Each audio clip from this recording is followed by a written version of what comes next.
Howdy, BC kids. It's springtime, and so that means spring break. So wherever you are and whatever you do, your family can take along Bear Creek Church along with you and watch our services anywhere. Think about the last time you had to work with a group to get something done. Did you take charge and expect everyone to follow you? Did you contribute your ideas and listen to the ideas of others? Or did you fade into the background, letting others take the lead? Our verse for the month is found in the Old Testament in the book of Ecclesiastes, chapter 4, verse 9, and it says, 2 people are better than 1. They can help each other in everything they do. We all have different personalities. Some of us are natural leaders, ready to take charge. Some of us are quieter and need time to think about a strategy or plan before we jump in with both feet. In any group, you'll find different gifts and personalities. If you want to cooperate, one big way to accomplish this goal is by choosing to be kind. It means not interrupting if you think your idea is better. It means listening more than you talk. It means being willing to speak up in a kind way to offer a solution. This week's bottom line is work together to help someone succeed. What is one thing you could do the next time you find yourself in a group to help others around you succeed? Let's see how that plays out in today's story.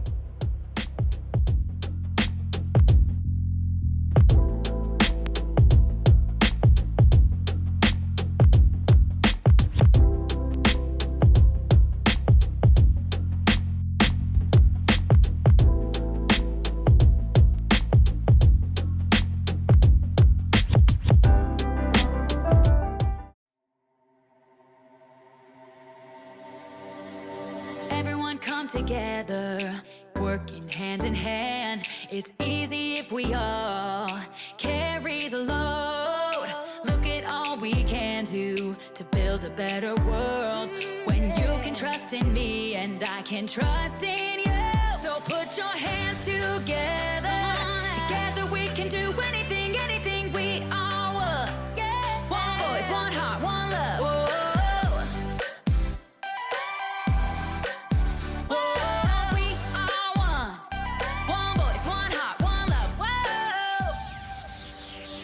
We're gonna help this city all together now. Yeah. We make a better story when we help each other out. With peace and understanding, you'll never walk alone. Oh, yeah. When you can trust in me and I can trust in you. The time is here, the time is now to take a stand and make it count. So put your hands together. Together we can do anything, anything we all want. One voice, one heart, one love. Whoa, put your hands together. Together we can do anything, anything we all want. One voice, one heart, one love. Whoa.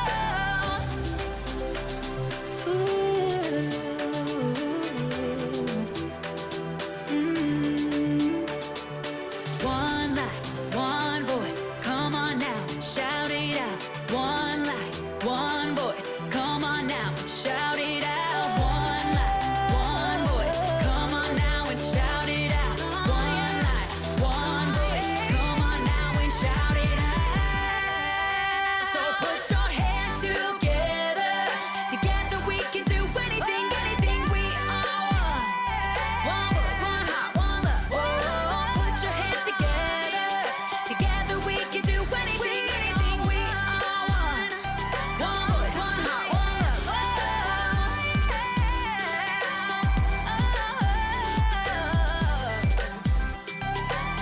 Come on, yeah.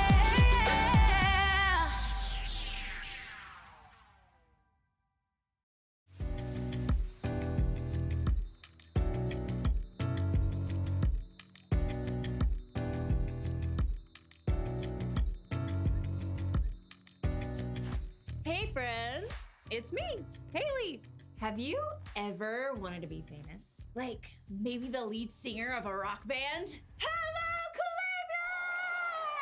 Cleveland! Woo! Or maybe you fancy yourself the lead guitarist.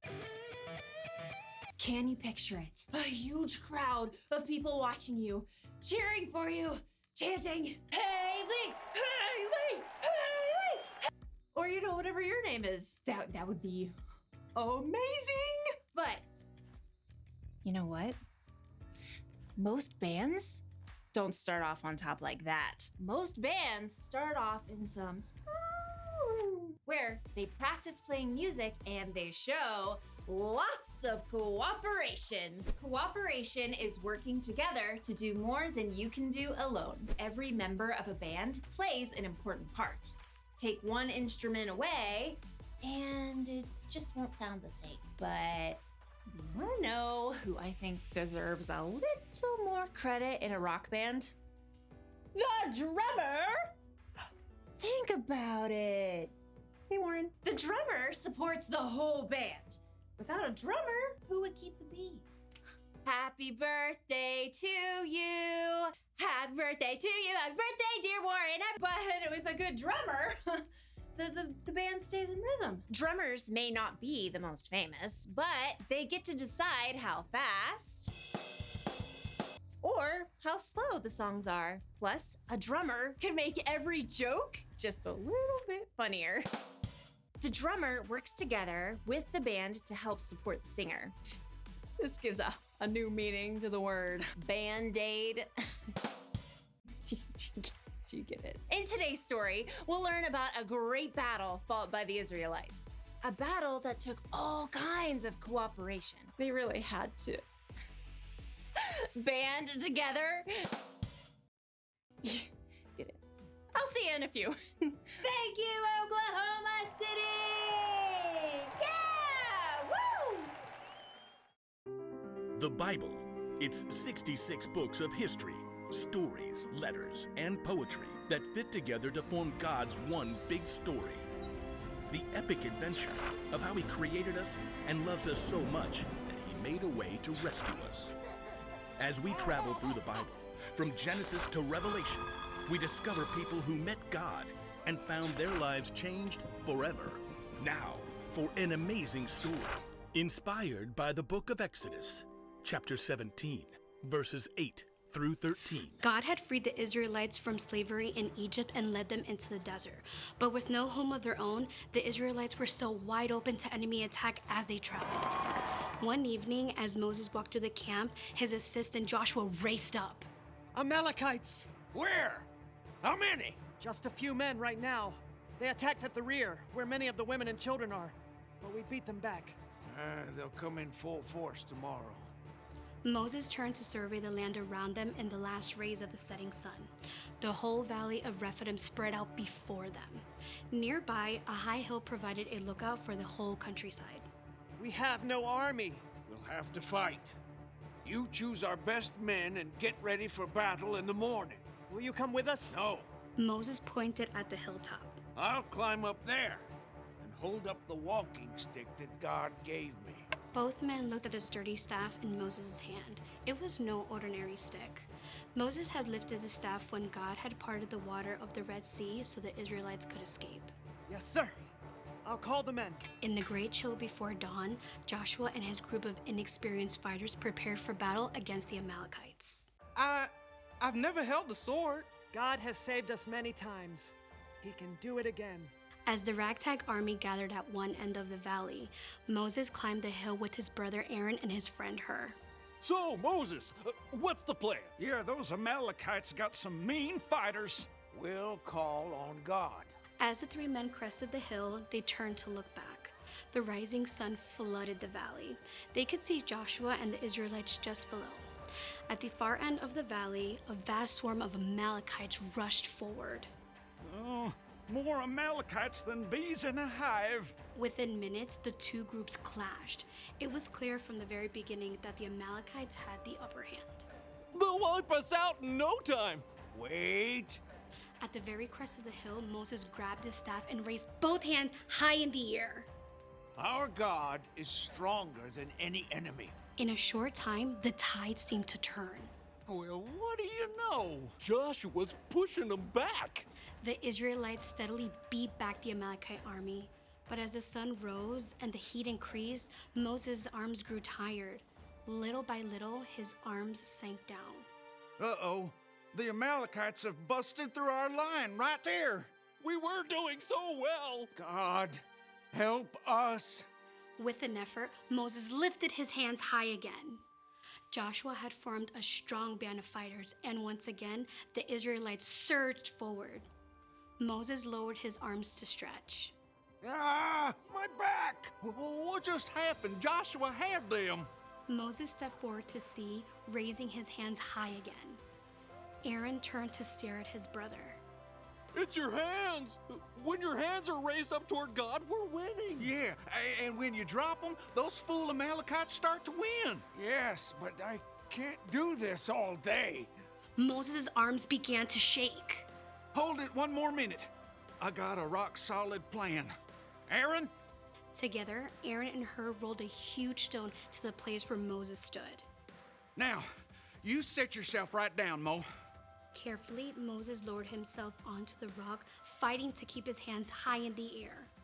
My arms! We got it, brother. Aaron and Hur each stood on one side of Moses and held up a hand. Whew! For the rest of the day, Aaron and Hur stood right beside Moses, keeping his hands steady. By sunset, Joshua and the Israelites completely defeated the Amalekites. Look at him run! The Amalekites had been defeated by God's power, but it was only by working together with his friends that Moses had been able to keep his hands lifted high all day.